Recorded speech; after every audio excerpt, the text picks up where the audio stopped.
The oldest mummies recovered date from the Old Kingdom, though Egyptologists believe that mummification was in use much earlier than that. At first, the body was mummified through environmental desiccation, by leveraging the dryness of the environment and the heat of the climate. Early experimentations in mummification were conducted with the use of resin made from tree sap. Strips of linen were only used on some superficial parts of the epidermis of the hands or jaw.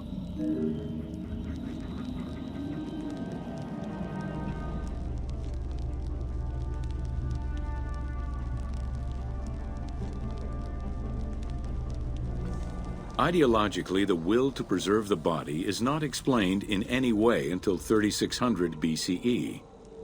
This is when the Egyptian belief that the body housed the soul was finally documented for modern Egyptologists to eventually decipher. It was not until the arrival of the myth of Osiris in the Egyptian religion around the 5th dynasty that mummification was thoroughly conceptualized. The practice was thereafter grounded in both a mythological and ideological point of view.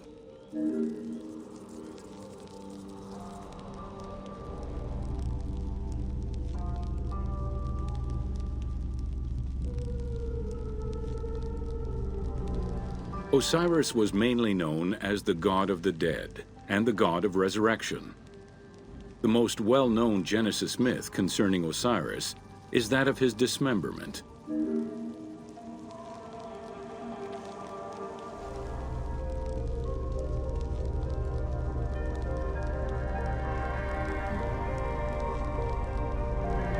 It is Plutarch who gives the most simplified and complete summary of the story.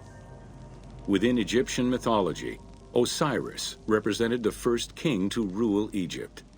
Jealous of his power, his brother Seth attempted to usurp his throne. After several unsuccessful attempts, Seth succeeded in killing his brother by dismembering him and scattering the pieces of his body all over Egypt. Isis, the great of magic, traveled all over Egypt in search of the pieces of her husband's body. After a long search, she recovered all the pieces save for his manhood, as it was eaten by a fish.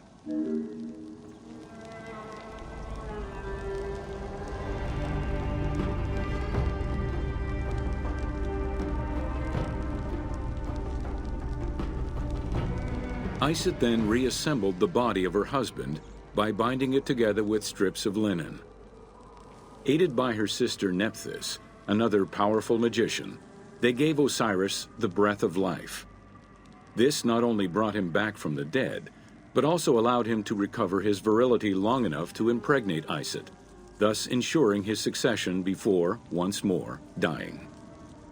Thus Horus was born.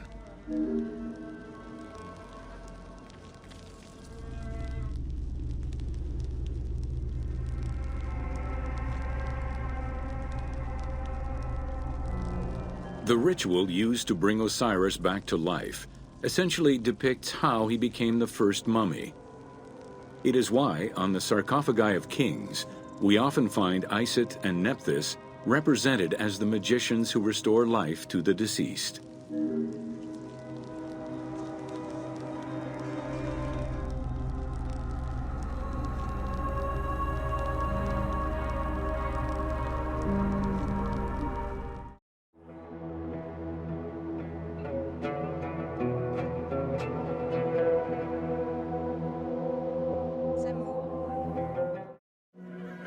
The mummification process used by ancient Egyptians was highly ceremonial in nature.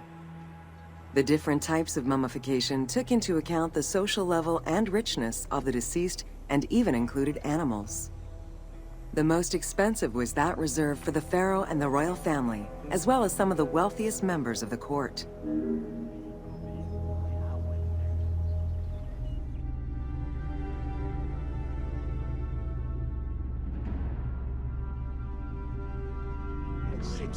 The first step was cleaning. Once bodies arrived at the mummification site, they were placed on inclined tables while the bodily fluids drained away. They were then cleansed by priests until they were deemed ready for the purification process.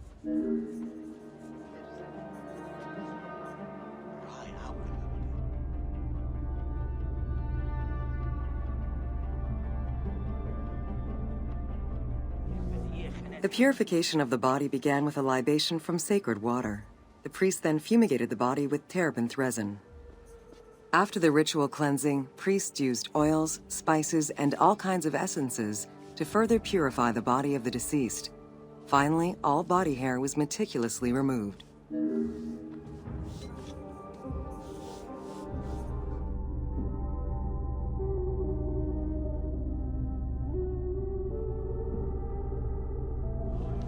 Once the body was properly purified, embalmers removed the organs, following very specific procedures. First, the brain was extracted by inserting a spoon through the nostril to break the ethmoid bone. Then, using a spatula, the pieces of the brain were removed as thoroughly as possible. What matter remained was extracted after a process of liquefaction, achieved through the use of a caustic liquid. The cranial box, once emptied, was rinsed and disinfected with palm wine, and then stuffed with strips of linen cloth and liquefied resin.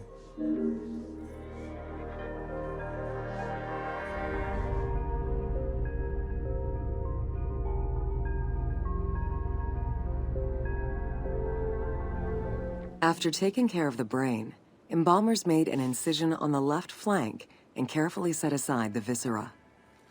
The inside of the body was also rinsed with palm wine. Then the embalmers filled the belly with pure myrrh, cinnamon, and other perfumes and sewed it shut. The removed viscera were washed in palm wine and packed in crushed herbs before being placed in canopic jars.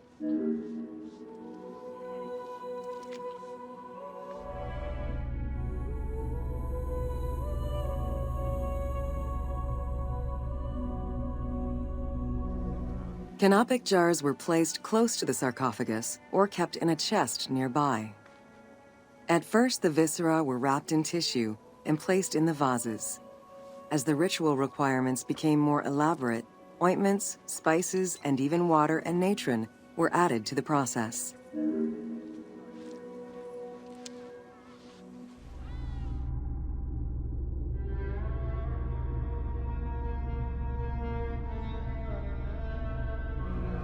Towards the middle of the New Kingdom, canopic jars assumed the appearance of the four sons of Horus. They were known as the protectors of the viscera. These protectors had their own guardians, each a goddess of the dead. Imseti, the human-headed god, protected the liver and was protected by the goddess Iset. Hapi, the baboon-headed god, protected the lungs and was protected by the goddess Nephthys. Dumut-Ef, the jackal-headed god, protected the stomach and was protected by the goddess Neith. And finally, Kebesenuef, the falcon-headed god, protected the intestines and was protected by the goddess Selket.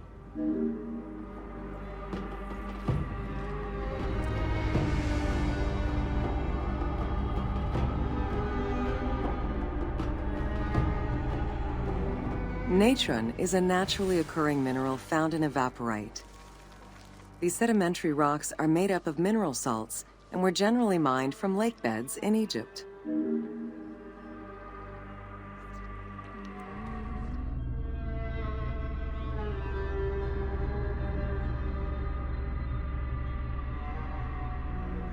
Embalmers used natron as a desiccant to dry the flesh and stop the corpse's putrefaction process. Once the body was cleansed and eviscerated, the deceased was covered in natron for about 40 days.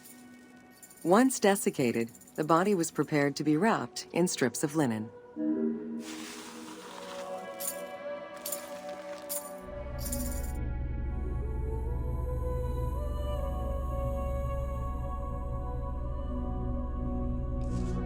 Once the body was fully desiccated by the natron treatment, embalmers oiled, painted, and sometimes even added hair extensions or a wig. They often used a henna-based antiseptic preparation to give the body a more colorful and lively appearance while preparing it to resist molds and fungi.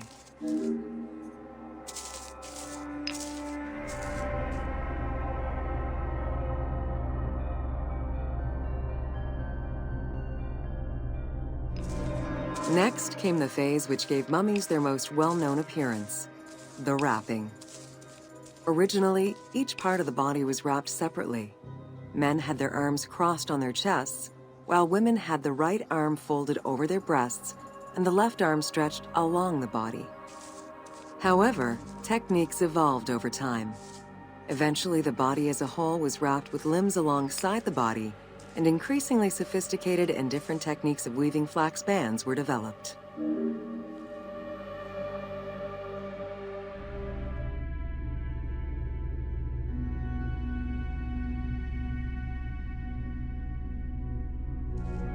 In addition to the jewelry and amulets arranged on the skin of the deceased, amulets were also carefully inserted into the weaving of the linen strips. Each amulet was linked to a myth or to an ideological belief related to rebirth.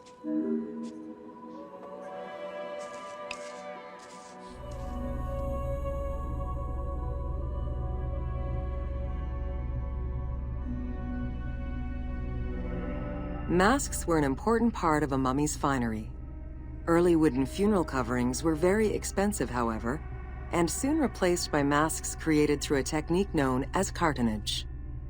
Masks fashioned with this method were created by laying several layers of linen or papyrus pulp on a base made of mud or straw. Cartonnage was used for more than funerary masks. Ornaments and the animal coffins of the late period were also made in such a fashion. Cartonnage evolved to cover the entire body of the mummy during the 22nd dynasty. The mummies were placed on a board inside a rigid envelope of cartonnage, which was laced at the back with a string. Extremely cost-effective and visually pleasing, this technique was very popular through all layers of the society.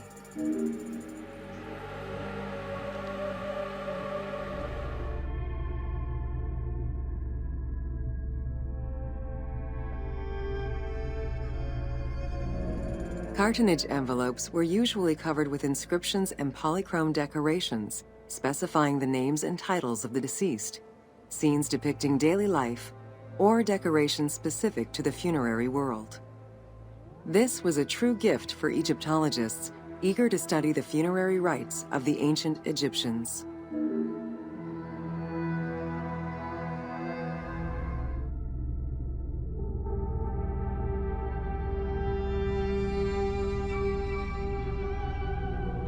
Once the mummy was properly wrapped and adorned, the embalmers proceeded with the ceremony of the opening of the mouth. A vital step of the funerary process, this ceremony was meant to bring back to life the deceased themselves or an object representing the deceased.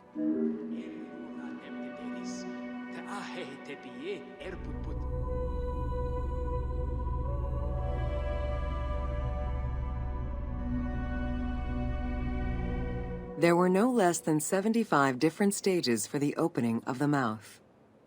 It required the application of the same oils, ointments, spices, and perfumes used during the mummification process. Makeup was sometimes part of the process as well.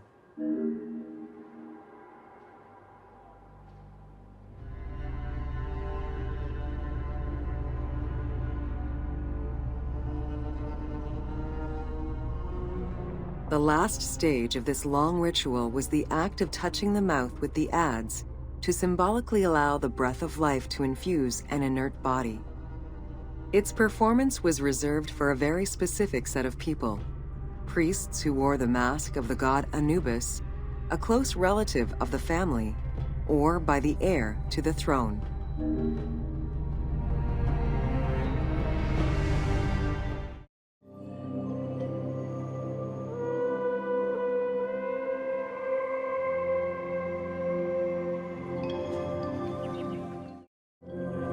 The first hieroglyph for embalmer appeared in pyramid texts of the Old Kingdom.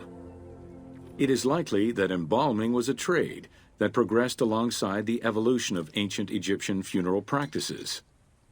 While we still know nothing of how embalming came to be a profession, we do know that embalmers had a hierarchy, and that each embalmer specialized in a specific phase of the mummification process.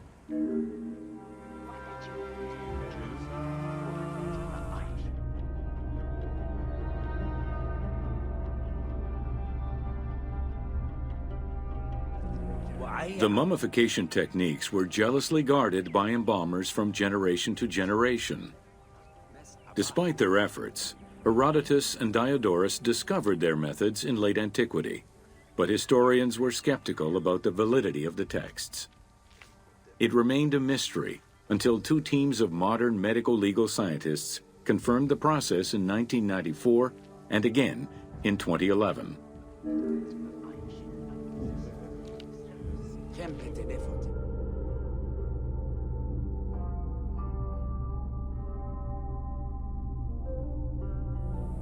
The Uabet, meaning the pure place, was where the embalmers mummified the bodies of the deceased.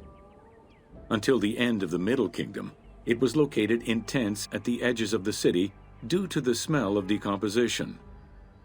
In the New Kingdom, however, the Uabet was located within the city limits, though still in open-air spaces. In the same way that the practices and techniques of mummification evolved, so possibly did consideration towards embalmers within ancient Egyptian society.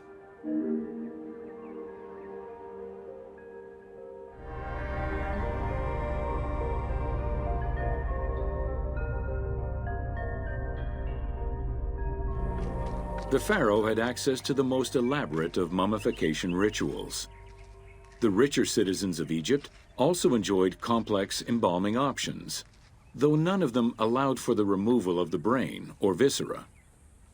After purifying the body, embalmers injected a liquid through the rectum, sealed it, and allowed the mixture to settle. They then plunged the body into natron for up to 40 days. Once the body was dried, the seal was removed, and the entrails flowed out with the injected liquid, leaving the skin and bones of the deceased to be wrapped in linen and returned to the family for burial.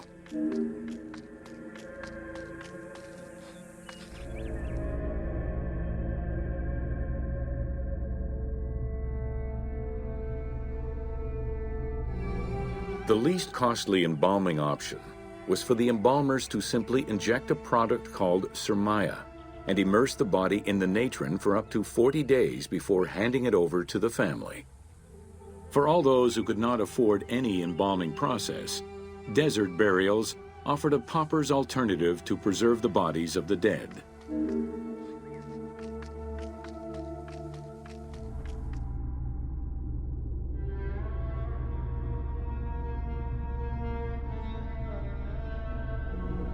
Egyptian civilization has always appealed to Westerners, even before the Greek and Roman invasions. As early as the Middle Ages, mummies discovered by travelers were often sent back to Europe. Curio cabinets, dating from the 16th and 17th centuries, usually included pharaonic artifacts in their collections. The Egyptomania phenomenon was heralded by Napoleon Bonaparte's Egyptian campaign, which lasted from 1798 to 1802. The following years were marked by a resurgence of interest from rich enthusiasts and scholars who exposed Egypt to the general populace. Many research societies focusing on Egyptology were founded during those years.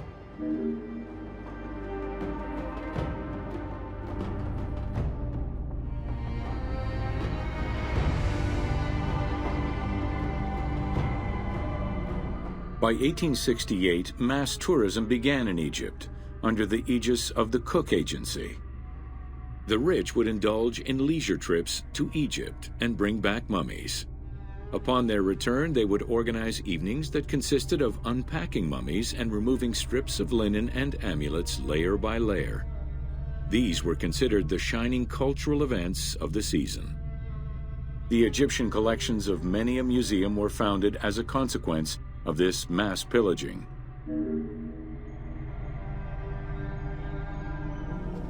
Thanks to those dubious parties, the fantasy of a mummy coming back to life, seeking revenge on its defilers, was born. The mummy malediction myth has remained steady in popular culture ever since, particularly in written media and cinema.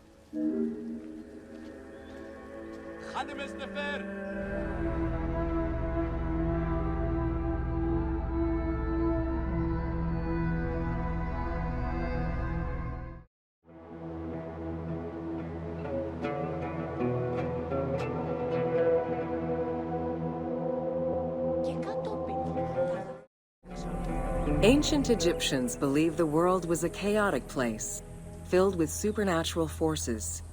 They knew that art and words gave life and power to things. Carved with images from hieroglyphs or in the shapes of gods, amulets were highly personal objects that warded off dangers and disease while attracting success. Some amulets were temporary, intended to solve a specific problem, while others were meant to be worn forever into the afterlife.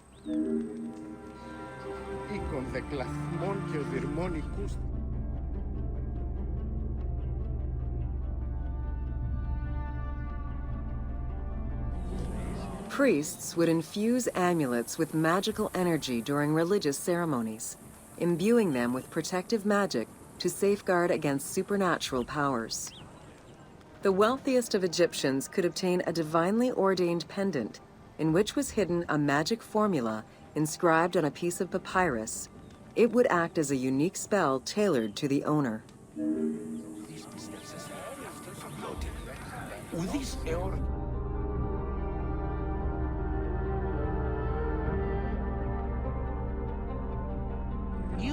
Religion was so important to ancient Egyptians that it permeated every aspect of their daily lives. Since water was the source of life and had the symbolism of purifying the body and the soul, all daily routines began with ablutions. Personal prayers to the gods were sometimes written or spoken, with family prayers passed down through generations.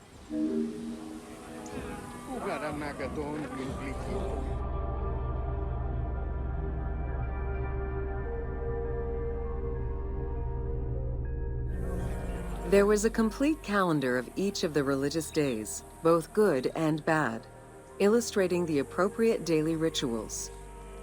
Along with wine, milk, and ointments, offerings to the gods consisted of small amulets to life-size statues and family shrines. During the Greco-Roman period, offerings to the gods consisted of mummified animals, cats for Bastet, dogs for Anubis, and birds for Thoth.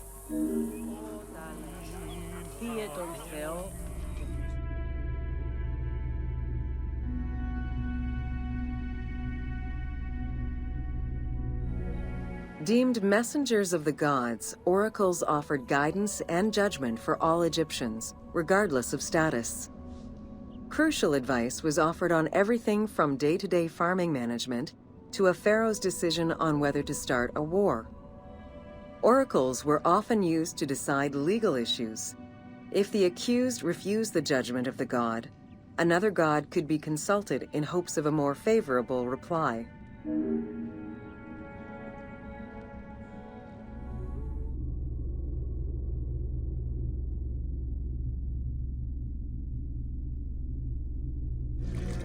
It was oracles that guided the Greek sailor Batos to the coast of Libya, where he founded a colony known as Cyrene. During Alexander the Great's campaign to conquer Persia, he consulted the oracle at the Temple of Amun within the oasis of Siwa, and was subsequently ordained a divine being.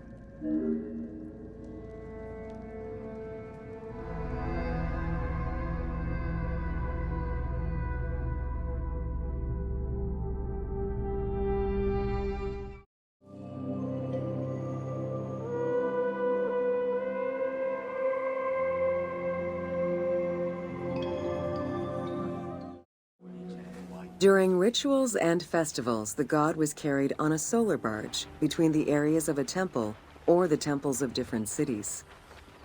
Funerary carvings and paintings covering thousands of years, as well as the Book of the Dead, depict the same ship and oar design. Solar barges have been uncovered near or within several pharaohs' tombs. They were intended to carry the pharaoh into the afterlife.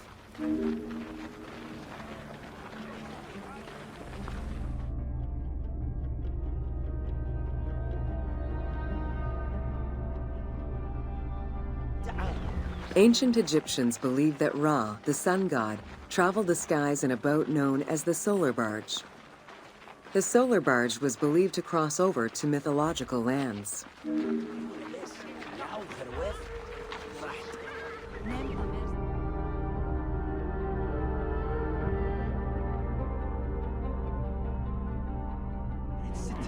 The god Ra believed mankind was conspiring against him. He ordered Sekhmet, the lion-headed war goddess, to kill all humans.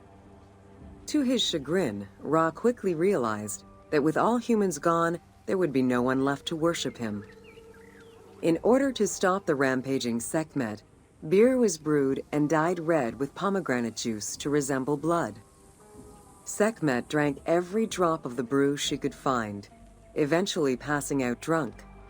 When she awoke, she was calmer, and her lion visage had changed into Bastet.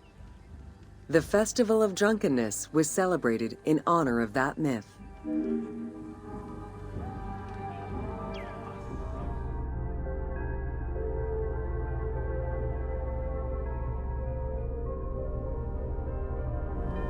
Unlike the daily rituals that took place in the temple and were performed by priests, festivals allowed the entire population of the city to participate.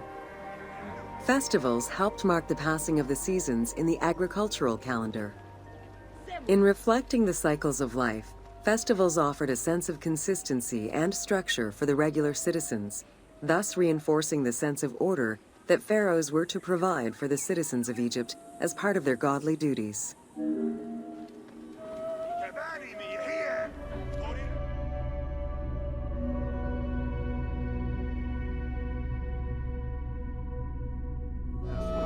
The importance of these festivals is demonstrated by their longevity.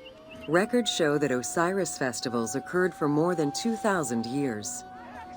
Some festivals serve to reinforce state control and promote the king's reign. Both the Opet and Set Jubilee festivals were specifically intended to celebrate the renewal of the king's power.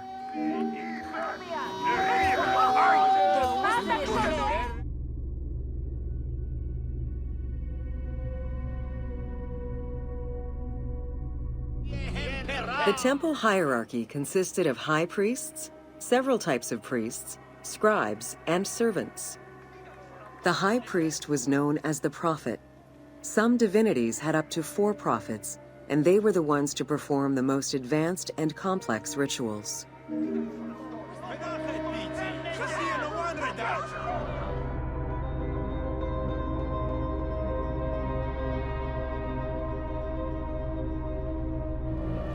Egyptian priests were not confined to solely religious tasks, and in fact had crucial roles in Egypt's administration, most of which served to reaffirm the pharaoh as the proper vessel for the gods.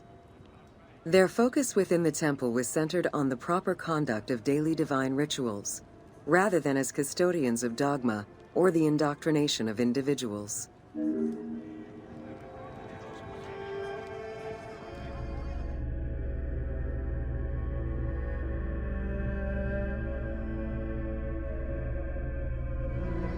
Scribes were custodians of the sacred sciences.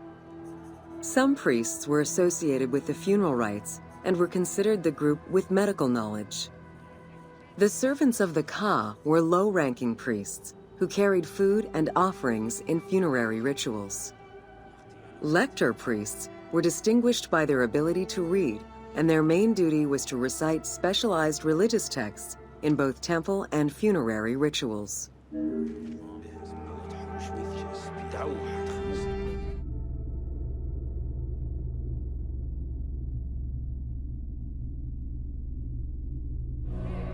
Priests and all the officials who served the temple worked only 3 months a year, with each period separated by a quarter of inactivity, at least within the temple compound. Each outgoing group handed over the temple and their tools to the newcomers. Only the high priesthood remained in permanent office within the temple.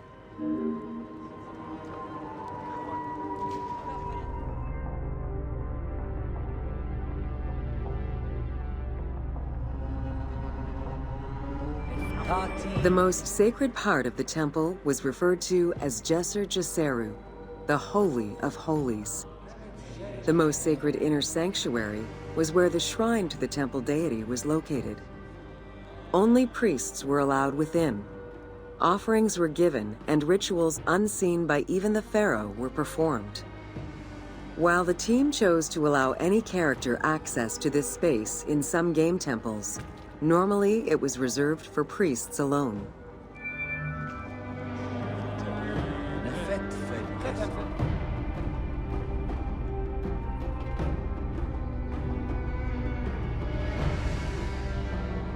Pharaohs and their priests often chose the site of these sacred temples because of some mythological connection or an alignment with the cardinal points and certain stars.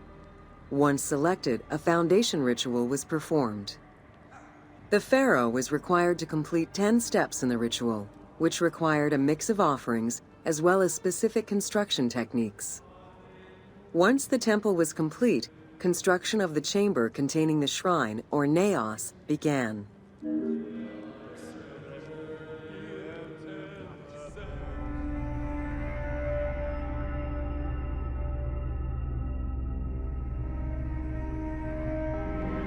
The naos was where the god statue stood.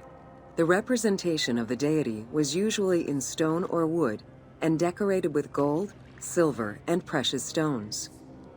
Smaller temples had only one naos, while larger complexes, such as the Temple of Karnak, had many chambers to honor gods, such as Amun, Ptah, and Osiris. Each statue was believed to be a receptacle for the presence or essence of the god's Ka, enabling it to take a physical form. Through the statue, the god came to the shrine to eat, drink, and communicate with the pharaoh, or with the priests standing in for the pharaoh.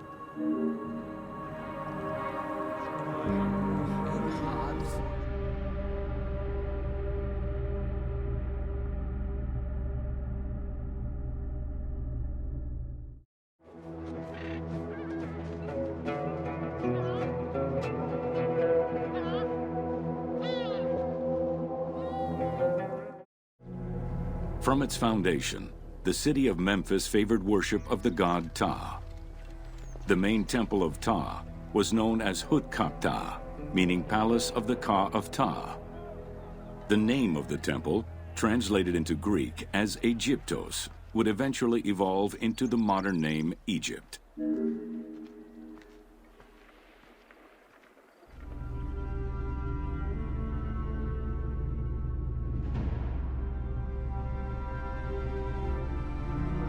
Temples were the center of religious, political, and economic life in ancient Egypt.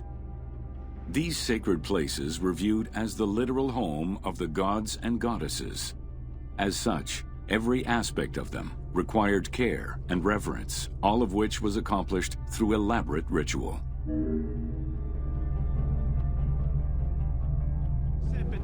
Located in the center of Memphis, the Temple of Ptah was the most prominent and imposing building in the city. The long walkway leading toward the temple, known as the Dromos, was guarded by rows of sphinxes. The entire sacred area was designed to keep the statue of the god protected, deep within the sacred enclosures that surrounded it.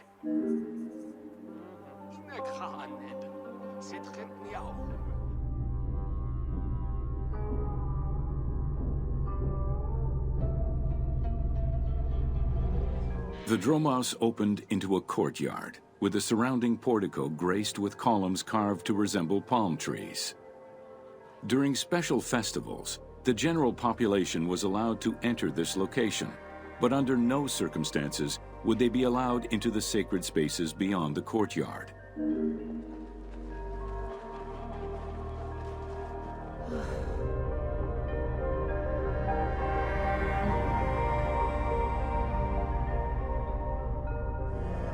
The Memphis Alabaster Sphinx was discovered in 1912, almost completely buried in water and sand.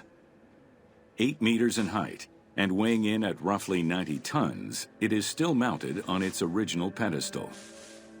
Though it is called the Alabaster Sphinx, it was in fact carved from common calcite rock, which is similar in appearance and texture to alabaster.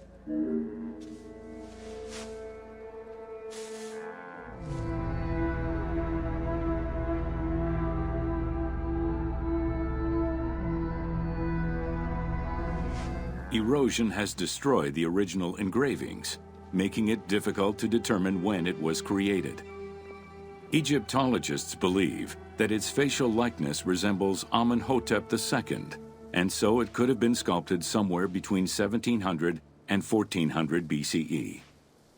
It is believed that this monument once stood outside of the Temple of Ptah and was integrated into subsequent extensions to the complex.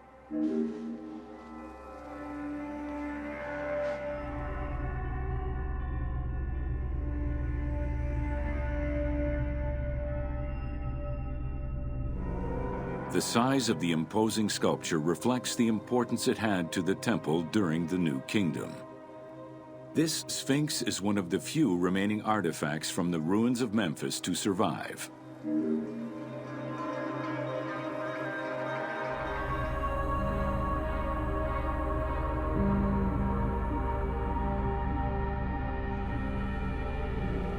In Egyptian culture, some animals were associated with gods, while others were considered to be living gods. The Apis bull was believed to be a divine entity. The earliest mention of the Apis bull in ancient Egypt goes back as far as the first Egyptian dynasty.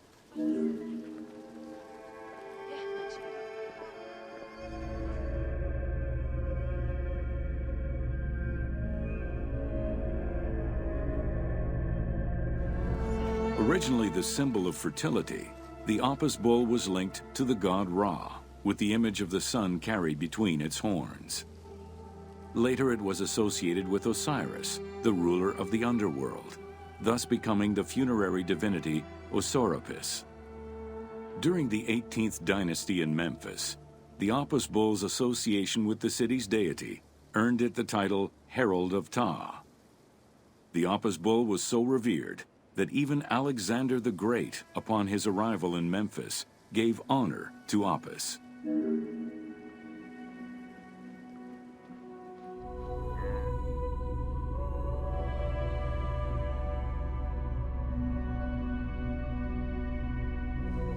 The Apis bull lived with its harem in a sacred barn located in an enclosure in the Temple of Ptah. Each bull bore 29 signs representative of its divinity. Among them, the bull had an eagle-shaped mark on its back, a double tail hair, and a scarab-shaped mark under the tongue. The signs were intended to correspond with the lunar cycle. After its death, Egyptians would search for its reincarnated form among the livestock.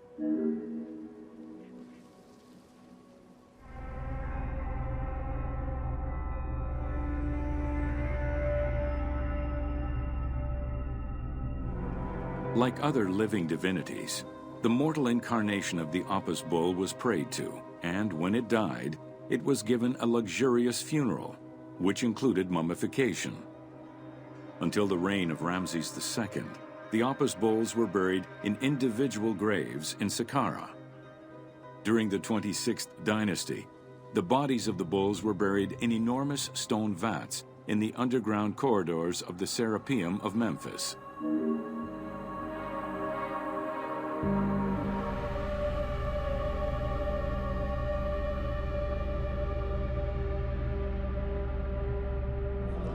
Ancient Egyptians believed that temple rituals were essential to maintain order in the cosmos and allow communication between humans and gods.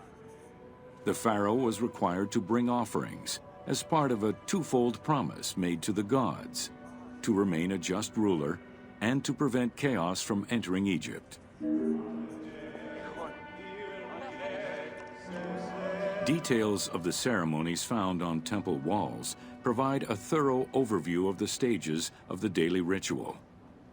Performed 3 times a day to mirror human mealtimes, each step of the highly symbolic ceremony was accompanied by specific recitations, many of which referred to mythical events.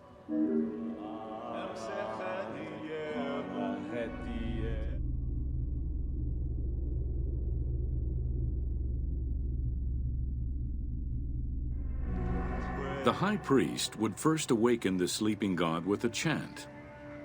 Then the seals of the shrine's doors were broken and the bolts drawn back. The act of swinging open the doors was a symbolic gesture where sight was granted to the deity. The priest would then bow and kissed the ground.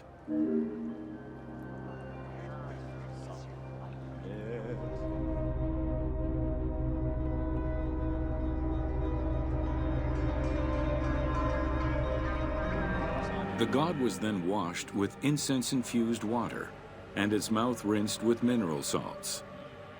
The cleansing was followed by adorning the statue with jewels and royal garments. The final ritual required the priest to sweep away any footprints in order to prevent evil from approaching the god.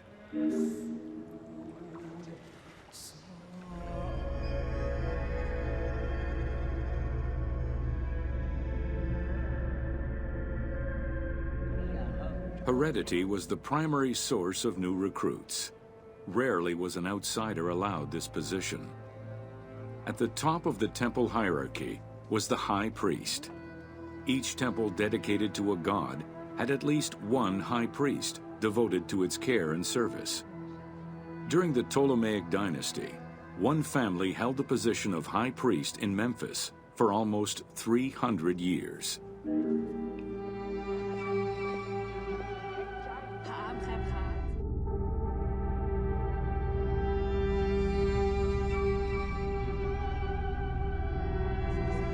High priest candidates made their way up the ranks of the temple hierarchy. The one chosen to occupy the lofty position of high priest was usually confirmed by the pharaoh. Several of the high priests were also important officials in the government. Families sharing the highest priesthood titles tended to make many alliances, thereby gaining more land and wealth. Shifting balances of power sometimes resulted in more or less open conflicts between the priesthood and the pharaohs.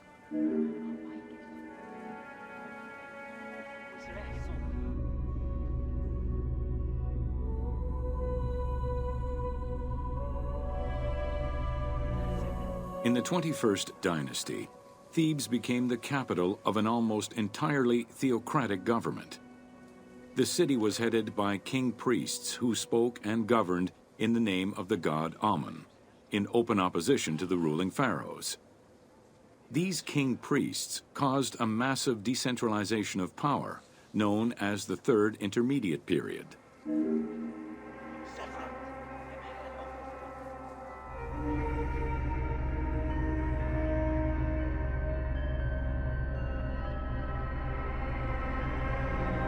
The educational institution in ancient Egypt was known as the House of Life.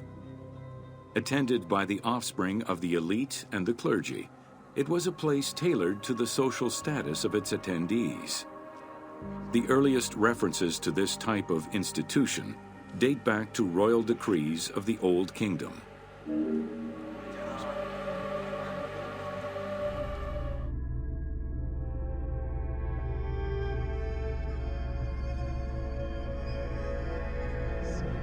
Only two known centers have been uncovered, one in the abandoned city of Akhetaten and one at the temple of Ramses II on the west bank of Thebes.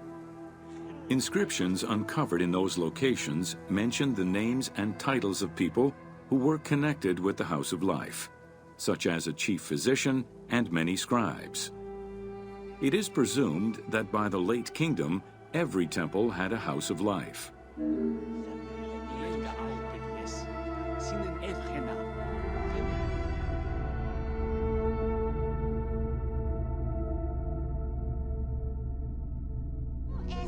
The House of Life offered training for the elite, destined for occupations such as astronomers, doctors, veterinarians, diplomats, architects, translators, or theologians.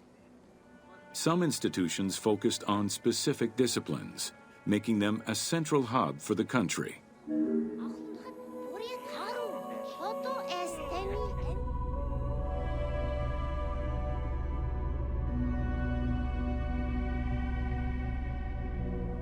Not limited to instruction for young students, the House of Life was a source of reference for many scholars, with rooms dedicated to papyri of many disciplines. Because papyri were preserved there, the Greco-Romans referred to the House of Life as a library.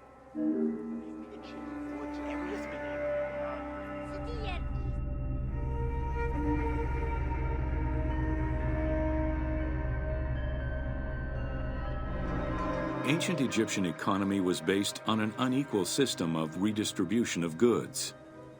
The state of Egypt collected the crops, and the temples distributed them throughout the provinces. Since the only people capable of counting and ensuring a fair redistribution were the educated scribes, this meant that the temples played a pivotal role in this process.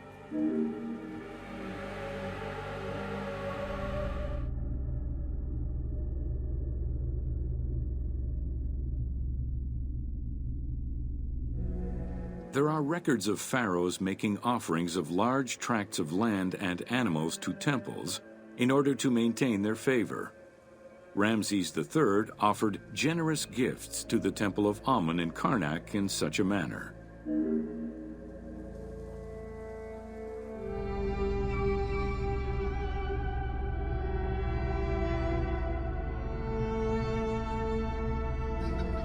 Palaces, warehouses, and granaries were built inside the temple compound to better control the redistribution of goods. The size of the recorded numbers of goods, combined with every other function filled by temples, only serves to confirm their might as economic, religious, and political centers of power within Egypt.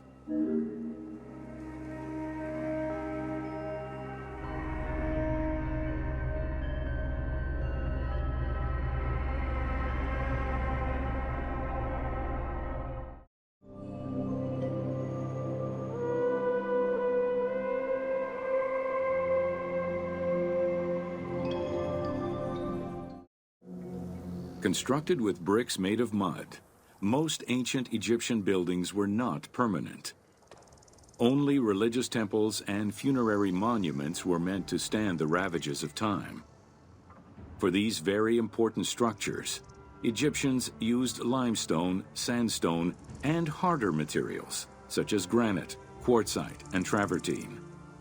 These heavy stone blocks were so prized that they were often transported from quarries located hundreds of kilometers away.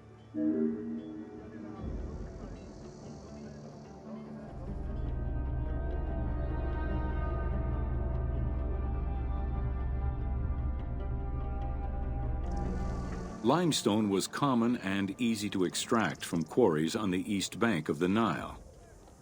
This particular limestone had marine fossils in it, however, preventing it from being easily decorated and polished. Used as the main building material, the structure would then be finished with a finer limestone that was polished smooth and decorated as needed. Limestone was used for the building of the first pyramids and for most of the religious buildings of the Old and Middle Kingdoms.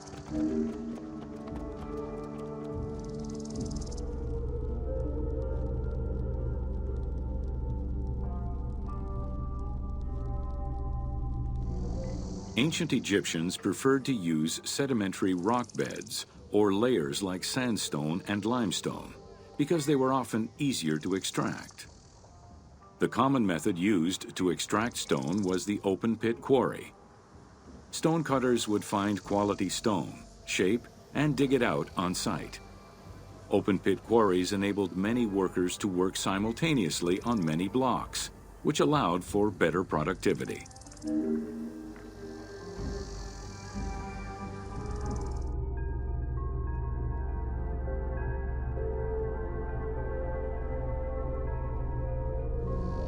Workers would draw a large grid directly on the stone's surface, taking care to leave a space between the blocks. This allowed them to isolate the different blocks and create a trench that would make the extraction easier. Stoneworkers used iron chisels for hard rock and bronze or copper tools for softer rocks such as limestone. Removing material between each block created a trench line. In some quarries, that trench was wide enough to accommodate a worker, who would then cut the block entirely on site.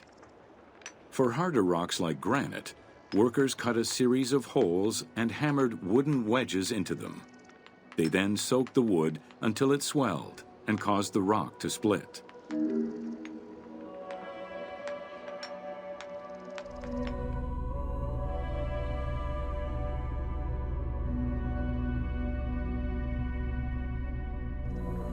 The gallery extraction technique was used when the desired rock was buried under layers of rubble. This method was often necessary in order to find the whiter and finer limestone required for a smoother finish. The first step was for the stoneworkers to create an access pit that would allow them to reach the desired wall of stone. Once a wall of quality stone was exposed, workers could then cut out smaller blocks. This pit required a descending platform. Designed like a stairway, it allowed them to free multiple galleries of blocks.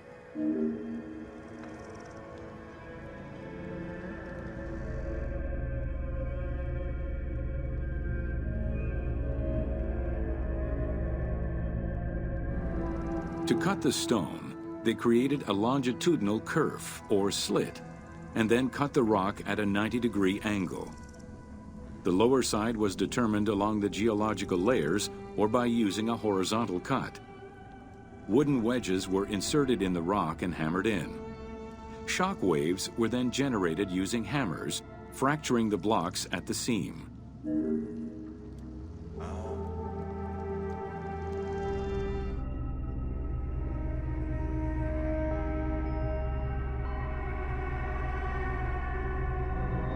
To maintain the stability of these mining pits over the course of quarrying, workers would leave support sections of unexcavated rock.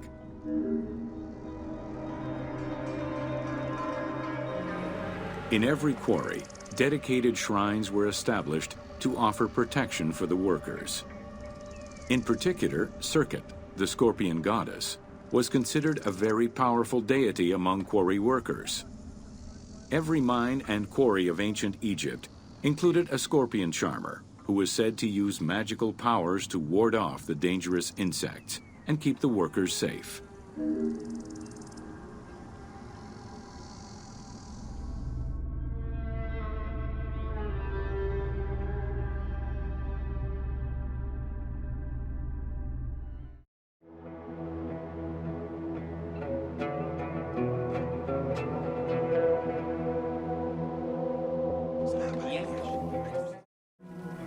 Whether workers were employed for the pyramid construction or at the quarries, the government supplied food and housing.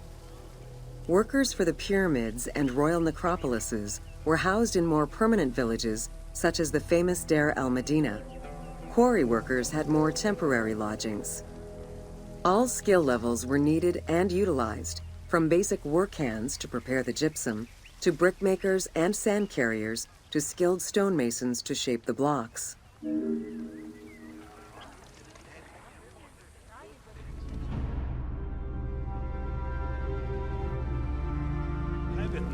Skilled architects and engineers were employed year-round, while support labor were often farmers who worked on the quarries or construction during the Nile's flood season. The basic laborers were hardworking and versatile. Many may have been farmers who joined the construction during the off-season. Hieroglyphs found in the work villages listed assigned job titles.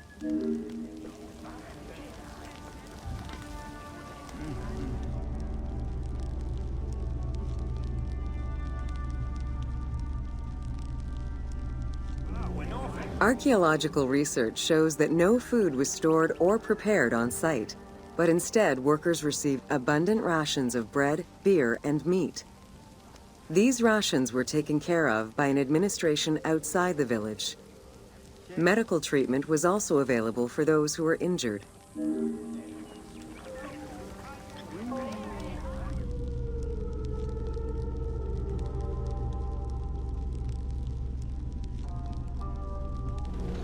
While some quarries were close to the Nile, others were located across the desert and required long expeditions.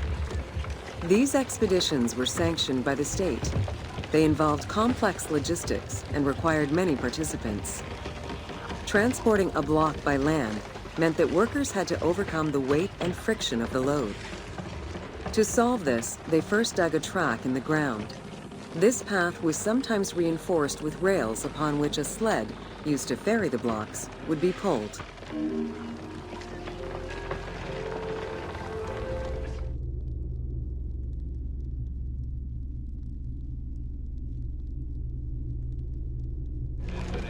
Whenever possible, blocks were toppled from a higher elevation onto the sled. Workers then poured water onto the clay at the front of the sled, creating a slick surface to more easily move the load. It wasn't until the New Kingdom that animals were used to tow the burden.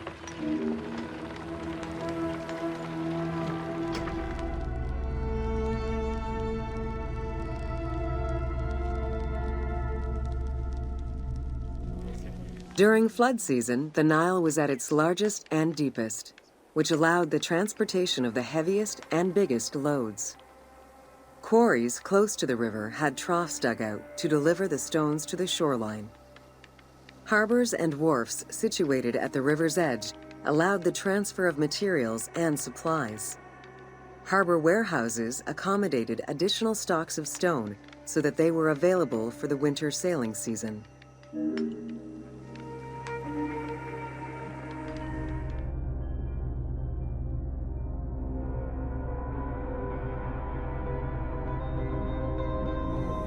The Uwadi el-Jarf papyri detail a limestone load intended for the Khufu pyramid that weighed in at 70 to 80 tons, or 30 blocks.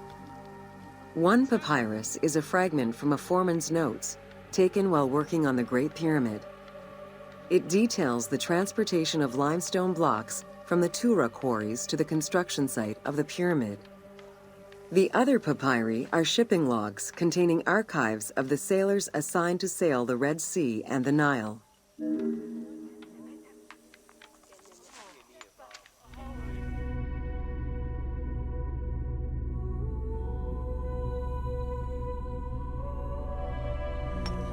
Stone cargo generally weighed 15 tons per boat, amounting to roughly 6 or 7 blocks per trip. For heavier loads such as obelisks, monolithic pillars, or gigantic statues, larger boats were used. These transports are the ones typically showcased on temple walls.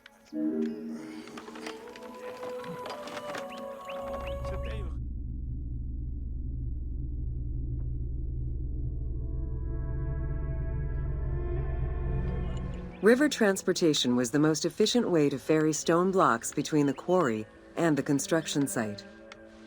Blocks were transported by flotillas of several types of boats. The most detailed illustration of transport by river is a relief of Queen Hatshepsut's barge with an accompanying flotilla.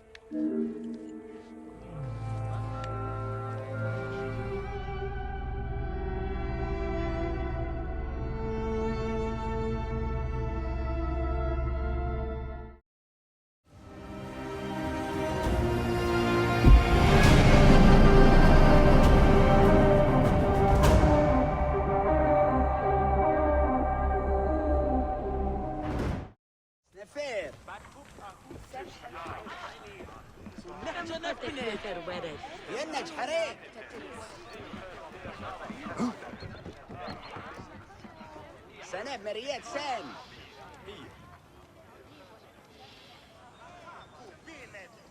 وين شو خيا ورا سنة